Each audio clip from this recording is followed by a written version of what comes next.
Hello, and welcome back to another episode of Coast to Coast Hockey. Today, we're going to be doing a deep dive into everything to do with the New York Islanders. I'm Cameron. I'm Noel. And I'm Nick. Let's get started.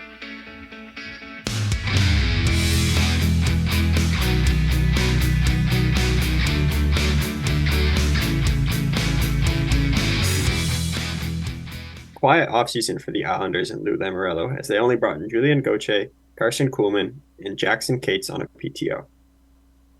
On the subtractions front, veterans Josh Bailey, Zach Parise, and others have left the team. In terms of the biggest arrivals, absolutely huge arrivals to Long Island this offseason, we got Julian Gauthier and Carson Kuhlman. Starting off with Julian Gauthier, this is a player who kind of struggled to find his way in the New York Rangers system. He played pretty well for the Canadian World Junior team a few years ago, but really looking for the opportunity to develop into the player that New York thought he was Carolina thought he was when they picked him in the first round a few years ago. But honestly, a pretty low risk, high reward signing by Lou Lamoriello at 2 years, around 780,000. So really a low risk signing, but a guy who plays a physical style, good forechecker, could end up being a good player for them to come, and a pretty good risk by Lou Lamoriello. And Carson Kuhlman was brought in on another leagueman deal. He came in from Winnipeg, where he played a career high 33 games last year and put up a whopping 4 points. This is really a defensive centerman. Fits perfectly into the Islander system, but he's going to be a depth piece. Moving on from our arrivals to the future outlook, um, not the deepest prospect pool in the NHL, but there's some names that stick out there, like William Dufour, Danny Nelson, Samuel Bolduc, and Matthew Maggio. Some good names there.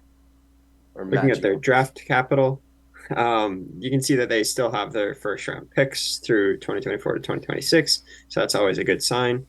They're looking to add to their pretty like, I don't know, mid prospect pool. It's kind of middle of the pack. So we'll see what they do with those, or if they decide to move them out to add some pieces. Now on to the prospect spotlight for the New York Islanders. The three prospects that we're going to highlight today are William Dufour, Danny Nelson, and Matt Maggio. The first prospect of note is Will Dufour, and this is a guy that I'm super fond of as a high power forward, big energy winger. This is a guy who in his rookie year in the AHL put up 48 points in 69 games, which is a great total to put up in your very first year. This is coming off of a year in the QMJHL where he posted 56 goals in 66 games and 116 points with the St. John Sea Dogs. Now, keep in mind that the St. John Sea Dogs were the Memorial Cup host in 2020-22, which means that they take all the best teams from each of the QMJHL, the WHL, and the OHL to play against them and see who wins. Meanwhile, the St. John Sea Dogs in the playoffs in the QMJHL before the Memorial Cup got eliminated in the first round in 5 games. So they had over a month to prepare for this as hosts, but it was very unfortunate to see their team do so poorly in the playoffs when they were going to be a host to the three best teams in Canada. While in Canada, the Memorial Cup was a big surprise, and St. John won the Memorial Cup by beating the Shawinigan Cataracts, the best team in the QMJHL, and then winning the finals as well. Dufour was a huge part of that, where he scored 4 goals in the game, and he was basically the only reason that people thought St. John had a chance, and he was the proven reason why they were so good. The second mentioned prospect is Danny Nelson, and this is a large 18-year-old out of the U.S. National Development Program. He didn't put up that many points, surprisingly, where you think of many U.S. National Development Team players to put up way over a point per game to be the star players that they are, but this is a different build of a player. This is a 6'3", 18-year-old, way over 200 pounds, who plays a physical game. He does rack up some penalties as he put up 52 penalty minutes in 62 games in a pretty high skill league. So this is something that maybe want to watch out for in pro hockey, where he could get the temper to get the best of him. But I still see him as a great prospect and a decent bet in the second round at 4/9 overall. The third prospect of note is Matt Maggio, and this is one of the top prospects out of the OHL in recent years, despite being picked in the 5th round in 2022, 142nd overall. This is a small, high-skilled player that bars the likes to players like Matt Barzal among other super small builds of players. But I really like this guy as a future stud in the top six of the NHL. This is a guy who played alongside players like Wyatt Johnston in Windsor 2 years ago. And then after Wyatt Johnston was drafted and immediately made the charge with Dallas in the NHL the following season, it became Matt Maggio's team. Maggio was named captain, and he put up 111 points after only putting up 85 the previous year. This is a huge jump for a prospect of that age. And as captain, he carried them into the playoffs, where they unfortunately lost in the first round, but he was a huge piece to why they were there. So I see him as being a big part to the Islanders' future. Moving on from our prospect spotlight to the projected lineup for the New York Islanders. First line there is a pretty solid first line with Oliver Wahlstrom, Bo Horvat, and Matthew Barzal. Obviously, Wahlstrom, as we're going to touch on later, hasn't his career hasn't gotten off to the greatest start. So if he plays on that first line, it's going to be a massive opportunity for him that hopefully he's able to take and run with. Bo Horvat and Matt Barzal are going to be dynamic together for a whole season. Horvat's more of a scorer, whereas Barzell's more of a playmaker. They should be a match made in heaven. On that second line, it's a second line that they've had for a number of years there with Anders Lee, Brock Nelson, and Kyle Palmieri. Really solid second line. Palmieri's a guy who is maybe starting to regress a bit, and you might like to see maybe drop down to that third line if somebody else can step up. That third line there has Pierre Engvall, Jean-Gabriel Pageau, and Hunter Fasching. Hudson Fasching, sorry. Hudson Fasching is a guy who I think impressed a lot of New York Islanders fans last year, just with his compete level and really kind of came out of nowhere. So a guy they picked up coming into last season, I believe, or recently, and I think he impressed a lot of people.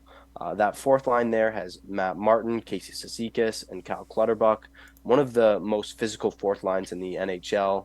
It's worked well for a number of years. I don't see any reason to change it. Really, really physical fourth line. The extras here, we have the two big additions in Julian Gauthier and Carson Kuhlman. And then we also have William Dufour scratching for the NHL this year. I think, honestly, I'd love to see him move up into that middle six on the right wing, either where Palmieri is or Fasching. I definitely look for him to crack this lineup at some point this season. Moving on to the projected defensive pairs for the New York Islanders, we've got the long-standing top pair in Adam Pelech and Ryan Pulock. You've also got Alexander Romanov and Noah Dobson, the younger second pair there, followed by not the Carolina Sebastian Aho, but the New York Islanders version, the Sebastian Aho on defense, and Scott Mayfield, as well as Samuel Bolduc as a defense extra. And now on to the goalies. Ilya Sorokin is probably consensus best goalie in the league. Maybe that's a bit controversial. Top three, at least. He just got paid this offseason. 8 years, $8.5 million deal. So he's going to be an absolute star. He's going to be stealing games for this team. They have a solid decor in front of him, but he is absolutely phenomenal between the pipes. Semyon Varlamov is also a solid backup. He's a bit older in age, but he brings a lot of experience and is definitely serviceable. And then Jacob Skarek is just a depth piece. Barring injury, he's not going to be seeing much time in the NHL.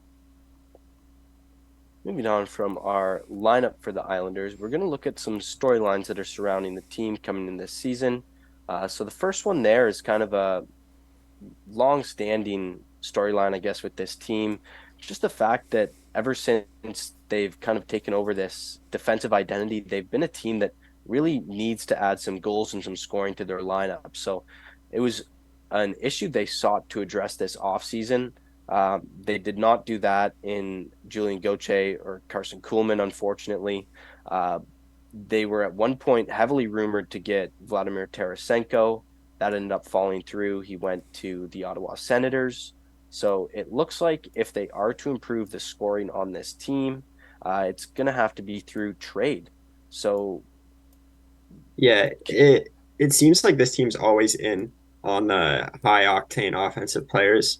Alex DeBrincat, Patrick yeah, Kane, there's another one Vladimir here. Tarasenko, as you mentioned. But it's kind of comical how the only player that they end up getting out of all of these is Bo Horvat, who's probably one of the most well, he was a bit overrated when they got him. He was coming off like unsustainable numbers in Vancouver, and that was promptly signed because they gave up so much to get him. So they definitely do need to add another offensive punch. Matt Barzal, probably the most dangerous offensive player, doesn't score. He doesn't shoot the puck. He's just known as a pass first player. So they definitely are in search of someone that can put the puck in the back of the net. Yeah, and someone to put the back of the net, but also not be a liability around the Mm. rest of the game is going to be a huge issue looking forward. If they're looking for goals, they're going to have to look for someone that wants to play the system and also wants to stick around with the guys like Anders Lee, Brock Nelson, Pajot, Palmieri. Like these are going to guys that are going to contest for that lineup spot, whether you like it or not. So whether they grab the top elite scorer option and have to try to mold them into New York Islanders hockey, or grab a middle six option and try to fit them in underneath those players is going to be an interesting idea of what happens next season.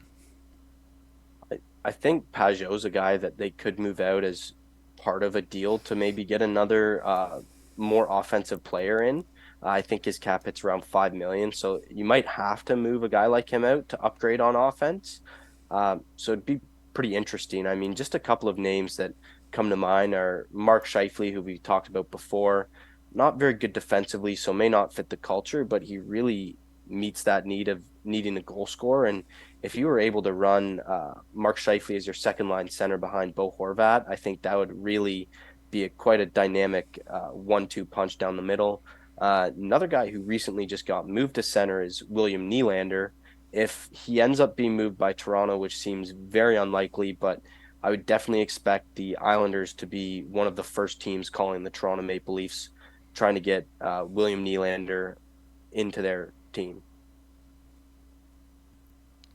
Moving on to our next storyline, and it's just the trade rumors surrounding Oliver Wahlstrom. This is a player who, if you remember, he was a up-and-coming prodigy once upon a time. Viral video out about him when he was super young. So he ended up getting drafted by the New York Islanders 11th overall in 2018. And as Nick reminded me earlier, this was a draft where the Islanders then picked Noah Dobson immediately after him at 12. So a super impactful draft for this franchise in 2018. But in terms of Wahlstrom, this is a player who hasn't gotten off to the greatest start in the NHL so far in terms of what was expected of him.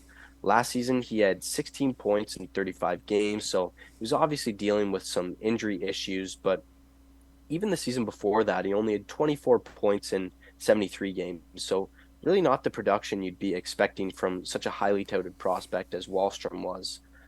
So if you guys were in the position of Lou Lamoriello, would you guys look to move on from Wahlstrom and see what you could get out there for him, or would you continue to run it back and see if he can fit in your lineup? This team really doesn't need to get any older. He's one of the younger players on the team. So, first of all, I'll just say I don't think it would make sense to move him. And it really was a shame that he was injured last year because I remember 2 years prior, Barry Trotz was still the head coach, and Wallstrom really wasn't in the good graces of Barry Trotz. He put up what was it, 24 points in 70 something games, but he was really playing depth minutes there. He did not have the defensive trust of Barry Trotz. So 16 points in 35 games, as you mentioned last year, really it's not terrible. I mean, that's definitely a sign of improvement from the 20 points in what 70 games. So if he can stay healthy, and I think he will, I think we'll see a nice improvement from him this year, especially given the new coach and an increase in role. Yeah, absolutely. Increased opportunity will help this player. Also, he has stated multiple times that the injury has helped him grow as a person. He is still a young person as well as a young player, so now he's kind of gained a year after that 8 month knee rehab. So I definitely think that he's kind of decided to, keep going and have the confidence and the work ethic to keep going. I do wonder if I'm an NHL GM and I'm thinking of acquiring Oliver Wahlstrom, what is this guy worth? He has battled multiple injuries and he has not performed when he's been healthy. But he is sort of an untapped guy, still 23 years of age, so there may be a few years left of potential development there. But if I'm the Islanders, I want to hold on to this piece. I want to have this guy in my top six. I want to try him with every player that I have, including playmakers like Matt Barzal. It'll be hard to fail alongside someone like that. with Matt Barzal alongside Wahlstrom on the top line potentially for next season. That could be a deadly combo because Wahlstrom is a shoot first player while Barzal is a pass first player. It is important when you're constructing a team to combine the types of players, not just the names of the players together. So I do think that Barzal's skill set combined with Wahlstrom's skill set could help both of those guys next year for the Islanders. So I would definitely keep Oliver Wahlstrom. Yeah, I mean, I think the most recent rumor I heard was not linking him to any team in particular, but more specifically just saying that they might be looking to swap out kind of like project players, players who need a change of scenery. So if another guy like that arises, like one that comes off the top of my head, which isn't a realistic scenario here, but a guy like Alexis Lafreniere, like just guys like that who need a change of scenery, likely. Obviously, we're not going to see a Lafreniere for Wahlstrom trade, but just guys in the NHL who are probably in the wrong spot. So that kind of player. Uh, but yeah, so the thing I really like about Wahlstrom is this is a guy who's kind of developed his game as he's entered the NHL. He's become more of a physical presence, and that's something that I really respect when somebody's able to change their game even after they've made it to the highest level of competition. Yeah, I can add to that being like an assertive player once you get to the NHL. In junior leagues, where you have a little bit more leeway, you can sort of promote your skill and be flashy. But once you get to the NHL, if you have to sort of conform to any system, it's great to see that he is becoming more of an assertive player as that physicality, and as he's still a 6'2", 200-pound body on the ice. So Yeah. he's not of the Matt Barzal types where it's sort of a you have to have your skill, you have to have your speed in order to succeed. He's got a bit going for him there. He does sort of detract from the skating. He's not the best skater, but I do think getting in the right spots for players like Bo Horvat and Matt Barzal, if he gets to play with those guys, I think it'll be an exciting time to be an Islanders fan, watching him grow up and grow into the player that we hope he was going to be from the draft. Yeah, great points there. Moving on to our final storyline here. You see it, lunatic. Unfortunately, it seems like Lou Lamoriello was past his prime as a executive in the NHL. Uh, don't know if he's really making moves that make the most sense anymore. If we just run down some of them, he made the Bo Horvat trade, which wasn't a terrible move in isolation. I honestly think he got a pretty good deal and then signed him to a pretty fair contract. So in a vacuum, that's a good move. But to make that move, miss the playoffs, and then proceed to make no moves other than adding depth players in the offseason is just completely baffling. Uh, because it's insanity is the definition of insanity is doing the same thing over and over again, and they're going to do it over again next year, and they're probably going to miss the playoffs, as we'll get into shortly. But not only did he fail to make any significant moves, he also extended Scott Mayfield, who's 30 years old, to a 7-year deal that carries an average annual value of 3.5 million. And then he went out and signed Pierre Engvall to a 7-year deal as well that carries an average annual value of 3 million. These are just kind of dumbfounding extensions that seem super unnecessary. And I think Lou Lamoriello might kind of be galaxy braining here, thinking that the cap's going to rise. So getting these guys in at this cap hit is going to be great, and really overcommitting to, as we've said many times in this series, mid players. I'm all for new blood in the NHL, and Lou Lamoriello has been around forever. I think he's completely lost his touch. I think he's a lunatic, as you said. Those deals that he's given out and not he's missed out on every big free agent besides Bo Horvat, and that's kind of controversial in itself too. He's missed out on everything. It seems like as soon as the season's over, he puts the phone away and he just goes on vacation the whole time. Like 7 years for Pierre Engvall. I mean, I'm sure there's nothing against Pierre Engvall as a player, but what is that deal? It kind of came out of nowhere too, and same with Cal Clutterbuck. So I fully think he's lost it, and I think it's time for a change in New York on the island. Yeah. No disrespect to the legacy of Lamoriello with teams such as the New Yeah. Jersey Devils, but it is clear that the modern NHL under the cap-strapped world that we're in right now is not doing any favors for this GM, as his vision is clear that he wants players to stay, and he wants them to stay long-term and be committed to the team and the identity of the Islanders. So we have players like Matt Barzal, Bo Horvat, Pierre Engvall, Ryan Pulak, Adam Pelech, Scott Mayfield, and their star goaltender Ilya Sorokin. All of these players of varying skill levels are locked up until 2030 or more. So this is a very committed lineup. And while they have not performed recently, it is possible that within the next 6, 7 years that they do find their way into being a perennial playoff team or another top contender like they were a couple years ago. But it is unlikely at this point, and they have committed so many dollars to these players that there is very little wiggle room. They are currently over the cap going into next season with very few forward spots available because they have locked up their fourth line to $5 million, among other signings that we've mentioned. So it is very curious to see what happens to this team. It's pretty much on the players now to perform with the lineup that they're given. Yeah, it's just super curious. Like I look at the Scott Mayfield and the Pierre Engvall deals, and I don't hate the players. I think they're actually solid players, but it just reminds me a lot of another deal that Lou Lamoriello signed, where he signed Nikita Zaitsev to way too much money, way too many years in Toronto. That was one of the last moves he ever made there, and you have to wonder if some of these contracts will be the same thing. Uh, like you said, no disrespect to him. This is a guy who won Stanley Cups in New Jersey, built some winning teams there, great legacy. Great mind in hockey, but not so much in the modern game.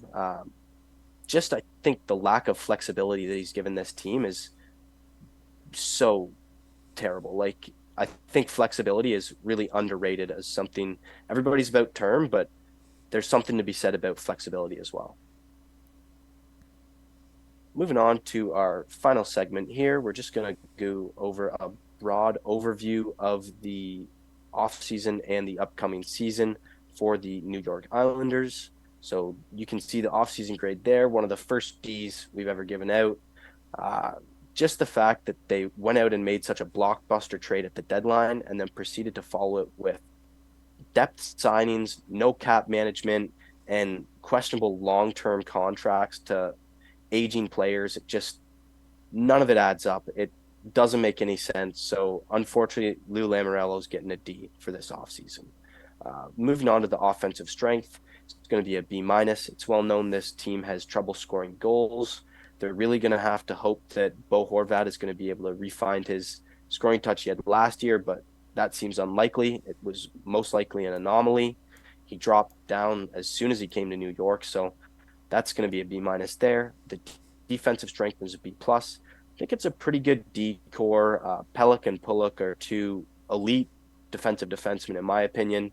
I really like Dobson. Romanov is developing well also. And then Mayfield's a good defender, just a little questionable on the term there. So B plus for the defense.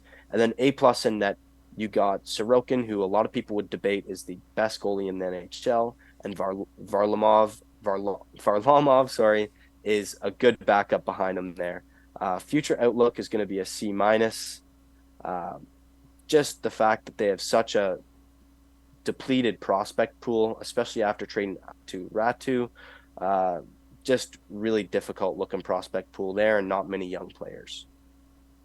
The Eastern Conference is a lot more stacked compared to the Western Conference. We had projected the Vancouver Canucks to make the playoffs, and they were our last video, meaning they were just behind the Islanders in our overall standings.